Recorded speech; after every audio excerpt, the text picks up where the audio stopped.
Hello everyone, my name is Danai and I was one of the Discover U winners who got to travel around Europe with a free Interrail pass in 2018.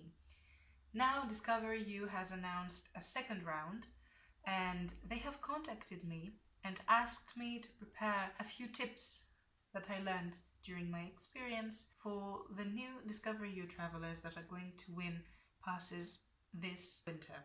I sent them a list of tips and then I realized that usually I like to watch videos rather than read lists.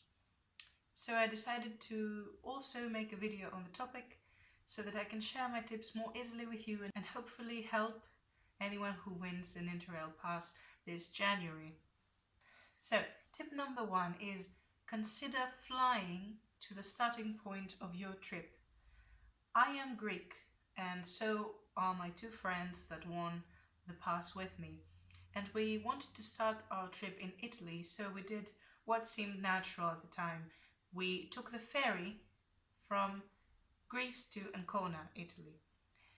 And that was a mistake because it was a very long and very strenuous journey. And when we arrived there, we were very tired. We lost an entire day traveling from Ancona to Rome. And generally, it would have been much better for us if we had just flown there. You can find really cheap flights if you look for them, and someone told me that we could have found flights that cost around the same as our ferry reservations. So definitely consider doing that if you want to start your trip far away from where you live. My second tip is related to that, and it is that if you're going to take an overnight ferry, be prepared to sleep on deck. Now, the Interrail pass you'll get is a second-class ticket, meaning that you can't book a cabin in the ferry, you'll have to sleep on deck. And you should be prepared for that, you should plan ahead. Bring a blanket and a pillow, and if you don't want to sleep on the floor or on a chair, take your belongings and spread them over a couch to reserve it. Now, this might seem like a rude thing to do, but when you're there, you'll see that everybody else is doing it, and you'll be so thankful when the night comes and you're ready to go to bed and you have a bed already made for you. I do not recommend bringing a sleeping bag or a mattress simply because you'll have to carry it around for the rest of your trip and it's going to be too bulky and impractical. But if you think you can handle a sleeping bag, by all means, bring one. Tip number 3 is to pack light and endurable luggage. Now, I'll start by analyzing the second part. I had this cheap suitcase that I got, I think as a freebie from a travel agency that I once traveled with, and needless to say, it broke down completely. The wheels broke, the handle broke, and by the time we were traveling back home, I had to carry it like a child. So make sure you invest in durable luggage, be it a suitcase or a backpack. Also, remember that you will have to carry your luggage around for most of the time, and you will also have to lift it in order to place it in the overhead compartments of trains. So make sure that it is small and it is light in order to make your own life easier.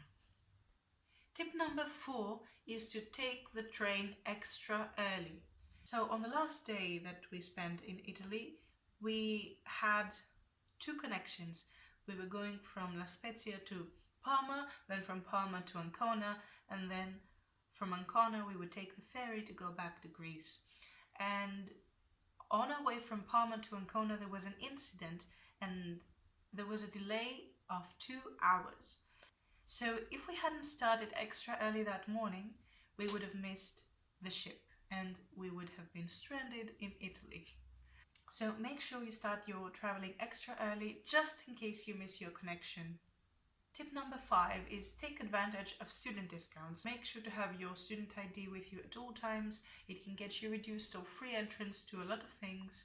And I also recommend the ISIC card, International Student Identity Card, which is what my friends and I used, and it was accepted in practically everywhere.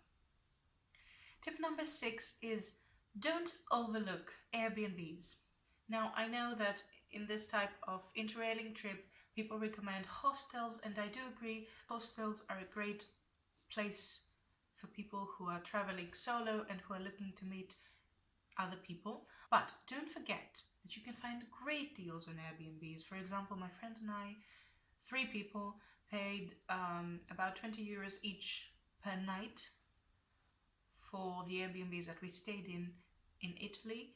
And all of them are wonderful apartments in wonderful locations. You can rent a single room, which is like an entire apartment with different rooms, and you stay in one of them, other people stay in the other room, and you share some spaces such as the kitchen or the dining area. And that is a bit like a hostel, so you can also meet people there. So really, Airbnb can be a great alternative to hostels if you for some reason don't want to stay in a hostel, or also if you just don't want to pay as much. Tip number 7 is Google Maps is your friend. Now that all roaming charges within the EU are the same and you can be online at all times, make sure to take advantage of the benefits Google Maps provides you with. Now, it doesn't only show you where everything is, it also helps you navigate the public transportation system, shows you places to eat and drink, it helps you locate the nearest supermarket, see reviews for different attractions, and so much more. Discover the different functions of Google Maps and use them to your advantage. Number 8 is to download the Rail Planner app. So this app is basically your guide for traveling by train, and here's what you do. You enter your current location and your destination, and it shows you train timetables and which trains require reservations, which are colored red, and which ones don't, which are colored green. Now here let me explain a bit about reservations. It's actually much easier than it sounds. If the train does not require a reservation, you just go to the train station, get in the train. But if it does require a reservation, you have to go a little bit earlier and book a ticket. You do have to pay a reservation fee most of the time, but it's not too high. It can vary from like 2 or 3 euros to the highest I paid was 10 euros. But I think in certain places it can also be like 20 euros. Still, it's not too much.